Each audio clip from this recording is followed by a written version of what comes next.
College football fans, we know the deal in our sport. One or two plays can be the difference between winning and losing, of course, just like in any other sport. But one or two plays can be the difference between a successful season and a failure, because we've got the shortest sport on the American sports scene, just 12 precious regular season games. Thus the situation with LSU and South Carolina, a barn burner in Columbia. Let's check out the perception coming into this game. For LSU, of course, they lost that game to USC on Labor Day night. Therefore, they've been somewhat discarded on the national scene. Had they won that game and they lost on one play, they would be 5th or 6th in the country in the national polls right now, being talked about.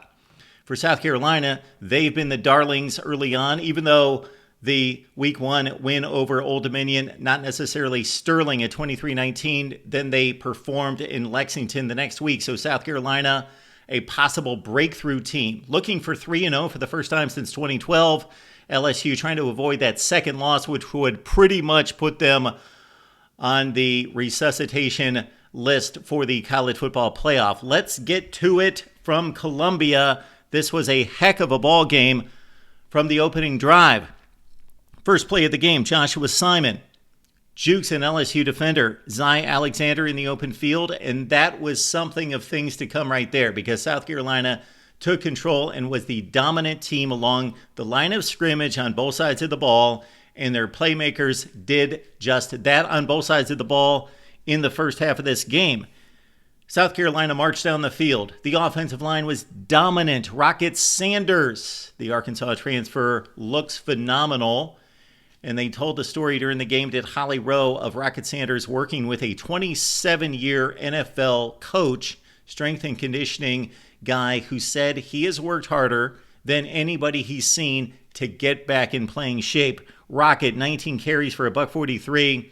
Lenora Sellers, of course, the fairy tale quarterback story for South Carolina. 10 carries, 88 yards for him. He had a remarkable touchdown run, keeping his balance when he was clipped at the knees and fell into the end zone, maintained possession, scores the touchdown, 7-0 South Carolina. No Jacobian Guillory for a thin LSU defensive line. He was lost to an ACL tear against Nichols. He's played 41 games. A lot of experience there for LSU, lost along the defensive front, and it showed. Chris Hilton also supposed to be the number 2 wide receiver this season to Kyron Lacey. He's been lost for a third consecutive game to an ankle injury, caught 13 passes, 225 yards last year. Then there is the ongoing saga of one Harold Perkins, who to me in 2022 was the best defender in college football, should be cut loose to run and hit and sniff out the football and make plays, be a disruptor. In 2022, LSU won the West, went to the SEC championship game. They would have come nowhere close to that if Harold Perkins was put in a box like they've tried to do with him as an inside linebacker. They know their team. They know Harold Perkins. They know that he is projected as an NFL inside linebacker. What I know is what's best for LSU, apparently, because they got to cut him loose. And they did at times in this one. Perkins with some pressure on Sellers forces an interception that goes to Zy Alexander in the end zone. If you saw the play, excellent play on the ball by Alexander in beating the wide receiver to the back of the end zone to pick it off. But again, it was the pressure applied by Perkins that kept South Carolina off the board on that next drive. Kyle Kennard, Jekyll and Hyde day for him. We'll talk about the extreme highs and the extreme lows. But when he was left to play football, it was pretty remarkable. So the college football nation found out about Kyle Kennard on this one. But he got a horse collar sack on Garrett Nussmeier that when we saw the play live, well, it was a pick six coming back the other way that would have made this thing 17-0. But Kennard got the horse collar. It was explained during the game broadcast that in 2023, that was just last year, that would not have been illegal because, of course, they have changed the horse collar from being wrapped around the shoulder pads to down on the shoulder as well. Therefore, it's a horse collar. Unfortunately for South Carolina, The pick six is negated, and LSU is on life support right here, and they're hanging on because the South Carolina defensive line is continuing to kill the LSU offensive front, which is supposed to be one of the best in college football, and the defensive scheme in regards to blitzes, disguising blitzes, coming up with exotic blitzes, excellent for South Carolina throughout this game. South Carolina led in yardage 130-7. Ashton Stamps, we saw him against USC, excellent coverage, excellent athlete for LSU. He had a pass breakup that forced a field goal that kept this at 10-0 after a 14-play drive by South Carolina, 65 yards. This might have been the play of the game, not in regards to deciding the score or the result, the win or loss, but in regards to just an athletic, freakish play that you don't see very often. Blocked punts are uncommon in college football these days because it's just not worth the risk typically. But Maurice Brown, well, he took a risk. He went right into the protection. The two front men just catapulted himself right over it, flipped, laid out, and blocked the punt with one hand. Set up South Carolina at the 10. Rocket Sanders did the work from there. It was 17-0 at that point. And again, the remarkable rehab story by Rocket Sanders. All right, LSU's needed to find a running back since John Emery was hurt after the USC game. So not in the game against USC, but in the following week of practice, John Emery went down, unfortunately, because he got off to a great start against the Trojans. Caden Durham was a find today. Had tough runs over and over and over. Made guys miss in the open field time and time again with slip tackles. Had a tough touchdown run after LSU decided, okay, we're down 17-0.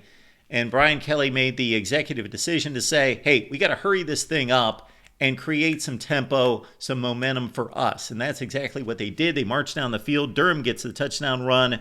11 carries, 98 yards for Durham, 17-7 ball game. This time on the LSU side, they brought two blitzers. They showed blitz from two guys. They actually had the linebacker step up and blitz from the other side, and the other two guys drop back. They get the Sage Ryan sack and forced fumble. Our guy Perkins is right there for the recovery. They get the field goal at 17-10.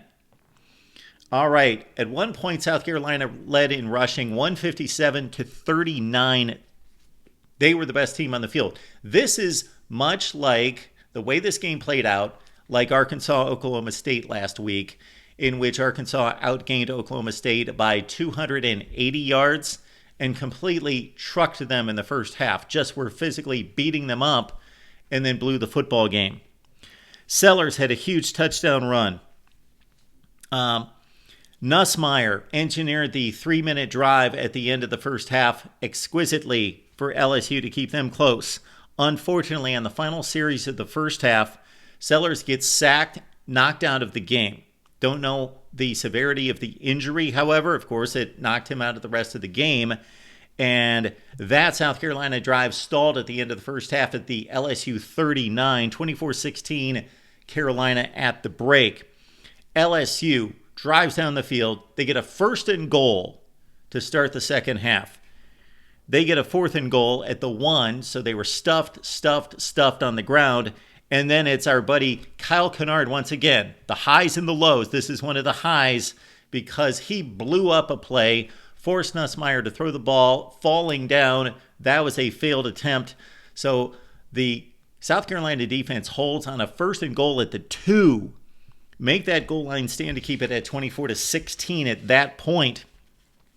Couple LSU drives were remarkably played. Garrett Nussmeier, he is not the problem. I tweeted that out at one point when it appeared that LSU was in jeopardy, of course, of losing this game. They were down 17-0. Garrett Nussmeier, not the issue.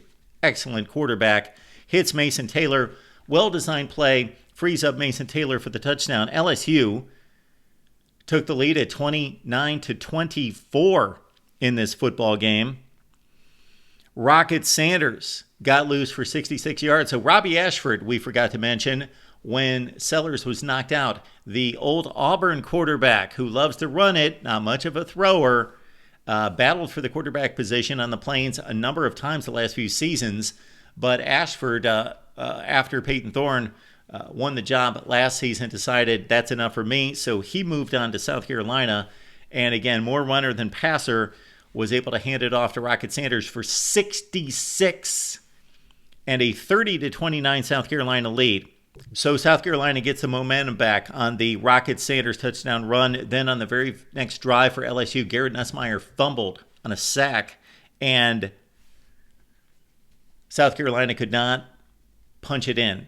And this is basically what cost them the game. 2 plays in the last 5 minutes. One would be not being able to punch it in from the 10-yard line on 1st and goal. They had to kick the field goal to keep LSU within one score, 33-29.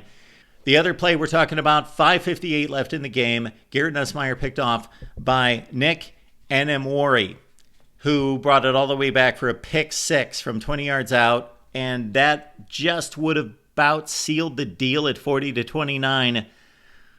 Kyle Kennard called for unnecessary roughness. Was it a good call? Probably. By the rules, it was a good call. I hate to see the officials take control of the game and not the play on the field win or lose the ball game. And this would have been a game winner most likely with 6 minutes left with an 11-point lead for South Carolina. This is heartbreaking for Gamecock fans right here. Negates that pick 6. LSU gets another shot. Now they had to punt there, but South Carolina turns it back over. And then it's Nussmeier with a second life right back down the field. Beautiful throw down to the 5-yard line to Kyron Lacey, who the call on the field was that he did not complete the catch, but it was ruled on the review that he made a football move. Whatever that is, we've been arguing that for 20 years. Josh Williams scores the game-winning touchdown to make it 36-33. Or was it the game-winning touchdown? Well, Robbie Ashford had something to say about it for South Carolina because they still had a minute and a half to play here. And after Braden Swinson's sack, Ashford made a remarkable play where he slipped a sack and he was rolling to his right. He found an open Vendravius Jacobs for 31 yards. And so suddenly South Carolina's in field goal range or the cusp of field goal range, but they miss it at the gun. Could have sent the game to overtime and sent all those fans who were ready to rush the field. These fans were ready to rush the field with LSU on the door, right, knocking on the door inside the 5-yard line to take the lead. But the fans were ready to rush the field. Unfortunately, they would have to turn around and hit the exits because LSU wins this one in a thriller, 36-33. Okay, for the Tigers, they've got UCLA coming up at home. Way the Bruins looked in week 1, that should be a win. Should be a win. But this is college football, and we've already had 8 double-digit upsets this season. Then it's South Alabama, a bye, then Ole Miss in Death Valley for LSU. For South Carolina, they've got Akron and a bye. No problem the next 2 weeks. Then listen to this stretch. Ole Miss, Bama, and Oklahoma. Shane Beamer did a heck of a job his first couple seasons with South Carolina, lifting them to 7-6 and 8-5. And then the down season last year, they had a chance to break through to 3-0 with 2 SEC wins, and they let it slip away. They were 1 play away. How many times? It's one of those games where they had about 7 different chances to close it off, and they didn't do it any one of those 7 times. LSU wins at 36-33. Your comments, your questions below. Probably 2 teams that aren't doing anything significant on the national landscape this season, but just a good college football game. And we'll be back with more instant analysis right here at the Voice of College Football. See you next time.